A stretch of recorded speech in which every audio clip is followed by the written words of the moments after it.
that for me is something that we would need to think about. And it's not the first time that has been said about the media when it comes to this kind of incidents, that first time reporting, as the news break, sometimes you'll have journalists who'll struggle with the kind of language to use, the questions to ask, and it's sort of like you've been caught between a rock and a hard place sometimes in the things you want to find out. I think what do you call it, grief, intrusion into grief. That's very academic. This is a very simple question. It's a very simple issue here. Is that I think sometimes there's euphoria or there's excitement, or probably we tend to get into the story and we just don't know what to ask. You've been given a microphone, you've been told, okay, fine, go and cover this. So by the time you're going there, you actually don't have any background information about probably terrorist attack, or probably this was the only person who was available at that particular moment, the only journalist who was available.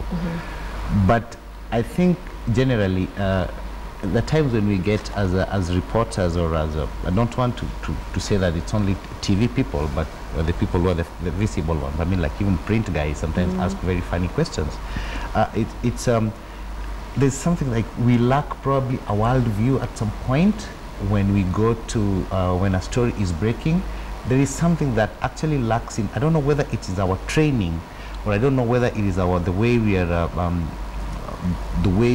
whatever socialized in our newsrooms.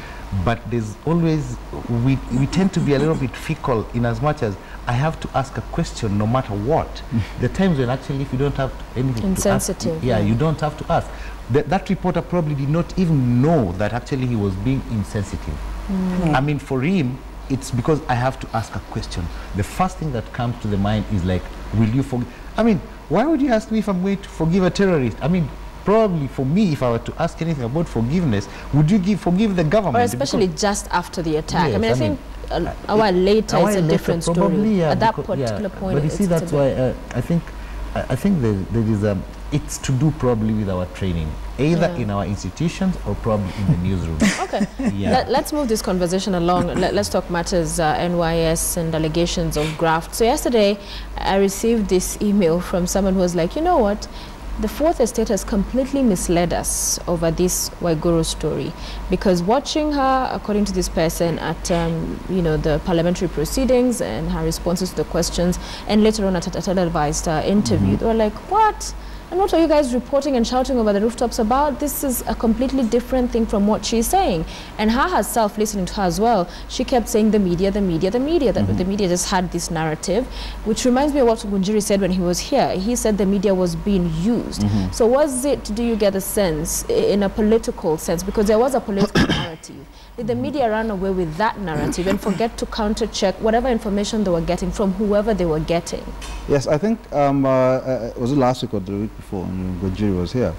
And we were making the point that lots of the coverage, I don't buy that it's being used in the sense that it's simply that somebody is writing a script for it. But I think that in our media privileges reporting on politics rather than on issues.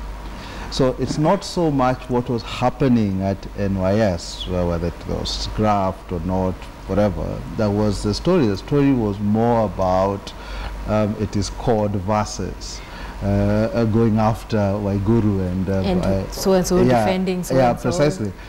And actually, this is a narrative driven very much by the politicians.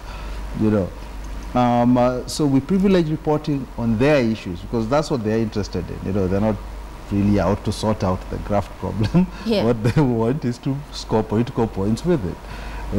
And we saw it yesterday during the parliamentary committee hearing. Where it was really a political mud fight between them, and the issues kept getting lost. In there, and unfortunately, then that becomes replicated. By how our media covers. It would have been really great if from before we were able to have to sift out. Yes, report on the politics. It's part of the story, but it is not the whole story. That there are pertinent, proper issues. There is fact checking about what happened, who called who, when, who wrote what email, when, etc. And who's one of the things that we never really got to is what's Waiguru actually accused of? Exactly. I know. It's really like, what, really? Exactly. It was always something muddled. Moving around, you hear it's militant. hinted at, And then when the president is there, suddenly people, NYS, it was the devil yesterday, today is we all support it, and stuff. So lots of this, I think, the media has not played its role of simply sifting out, and then telling the nation, the country, this is what you need to concentrate on. This is the meat of what's being discussed.